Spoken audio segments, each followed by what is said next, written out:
کیا birth day کرنا جائز ہے یا نہیں ہے؟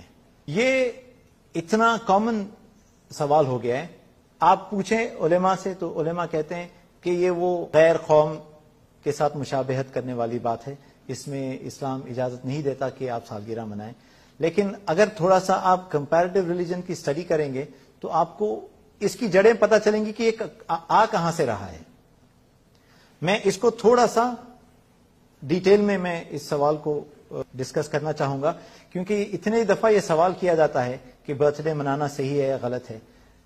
علماء کہتے ہیں کہ نہیں منانا چاہیے. کیوں نہیں منانا چاہیے؟ یہ سوال اس بات پہ زیادہ بات ہوئی نہیں کبھی، تو میں آپ کو اس کی اصلیت جو ہے وہاں لے کے چلتا ہوں.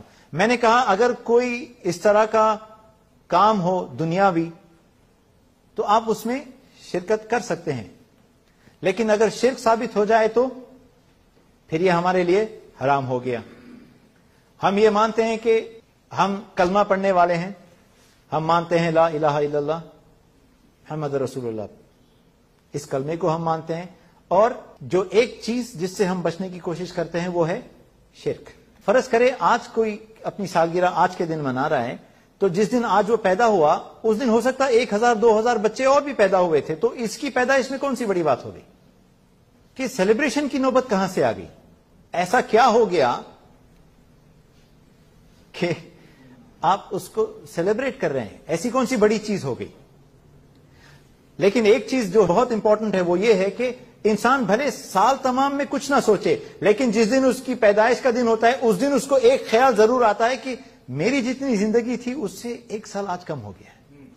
جب تک یہ سوال ذہن میں آیا آپ کے آگے درست ہونے کے چانسز پورے ہیں کہ اگر میری زندگی 50 سال تھی 60 سال تھی، آج 1 سال کم ہو گیا، تو جتنی دیوار رہ گئی تھی اس میں سے ایک اینٹ اور نکل گیا. آپ مجھے بتائیں آپ اس کو سیلیبریٹ کریں گے کہ آپ افسوس کریں گے؟ یہ افسوس کرنے کا مقام ہے کہ اللہ تعالیٰ نے کہا ہے کہ وما خلقت الجن والانس الا لیعبدون، ہم نے جن اور انسان کو پیدا کیا ہے سوائے اس کے کہ وہ ہماری عبادت کریں. جو آپ کے لیے جو ٹیسٹ کا پیریڈ ہے اس میں سے 1 سال نکل گیا تو آپ کا ٹیسٹ جو ہے اور چھوٹا رہ گیا ابھی. تو آپ کا رجحان کیا ہونا چاہیے؟ آپ کا رجحان یہ ہونا چاہیے کہ اب آگے جو رہ گیا ہے کتنا رہ گیا ہمیں نہیں معلوم، اس میں پاس ہو سکوں گا کہ نہیں ہو سکوں گا.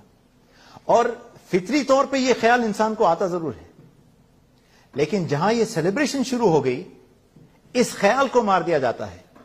12 بجے نہیں کہ بس میسیجز شروع ہوئے، ادھر سے مبارکباد آ گئی، ادھر سے میسیجز آ رہے ہیں، ادھر سے سرپرائز آ رہا ہے، کیک آ رہا ہے. یہ انسان کو اس خیال پہ سوچنے کا موقع نہیں ملتا، اور اس دن آپ اس خیال سے چوک گئے تو پھر آپ کا پورا سال گیا. تو یہ سیلیبریشن کے پیچھے یہ کہ اس خیال سے آپ کو دور کیا جا رہا ہے. اب یہ آیا کہاں سے؟ میں نے کہا کہ جس دن کوئی بچہ پیدا ہوا اس دن 10,000 اور پیدا ہوئے ہوں گے. تو کمال کیا ہوا؟ سیلیبریشن اس وقت کی جاتی ہے جبکہ کوئی بڑی چیز ہوئی ہو. تو یہ شروع کہاں سے ہوا ہے؟ کس نے شروع کیا تھا یہ پہلے؟ اگر آپ بائبل پڑھیں گے تو کتاب تخلیق باب نمبر 40 لائن نمبر 20 میں جس شخص نے پہلے برتھ ڈے جو منائی تھی وہ فرعون تھا. وجہ؟ عام آدمی تو روز پیدا ہو رہے ہیں، کیونکہ اس نے خدا ہونے کا دعویٰ کیا تھا تو اس نے کہا کہ جب خدا پیدا ہوا ہے تو یقیناً کوئی بڑی بات ہوئی ہے، تو سیلیبریشن بنتا ہے. نعوذ باللہ، کسی دن خدا پیدا ہو رہا ہے جس کا وہ دعویٰ کر رہا تھا تو اس کا سیلیبریٹ کرنا سمجھ میں آتا ہے. اس کے سیلیبریشن کے پیچھے تکبر ہے کہ اپنے آپ کو وہ اس لائق سمجھ رہا، ایسا اس نے اپنے آپ کو سمجھا ہوا ہے کہ میں خدا ہوں، تو میری جب پیدائش ہوئی ہے بحیثیت خدا تو پھر سیلیبریشن بنتی ہے، اور اس نے سیلیبریٹ کیا تھا. یہ آپ مجھے بتائیں اس میں شرک ہے کہ نہیں ہے؟ ہم کہتے ہیں ہم مانتے ہیں لا الہ الا اللہ محمد رسول اللہ کو، اور کس کی سنت پہ چل رہے ہیں؟ فرعون کی. اور آخرت میں کون سی امت میں اٹھنا ہے؟ ہمیں اٹھنا ہے محمد صلی اللہ علیہ وسلم کی قوم میں. لیکن کرنا وہ ساری چیزیں ہیں جو غیر مسلم قومیں کرتی آئی ہیں. یہ نہ صرف غیر مسلم قوم کا ہے بلکہ اس کی جو شروعات ہے وہ ٹوٹل شرک پہ ہے.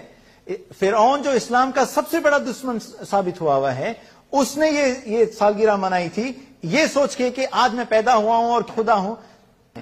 اس حیثیت سے اس نے یہ جو چیز شروع کی تھی، آج ہم اس کو منانے لگیں گے تو پھر ہم کہاں سے محمد صلی اللہ علیہ وسلم کی امتی ہوں گے؟ اس سے بڑا شرک اور کیا چاہیے کہ ہم وہ چیز کرنے پہ ہم آمادہ ہیں، کہتے ہیں یار آپ لوگ اتنے شدید ہو کہ ہمیں کوئی سیلیبریشن نہیں کرنے دیتے۔ بھئی کون منع کر رہا ہے؟ نوکری لگی ہے، دعوت دو، شادی کی تقریب ہے، ہاں میں بلاؤ، ہم آتے ہیں، آپ سیلیبریٹ کریں حلال انداز میں جیسے جس کی اجازت دی گئی ہے۔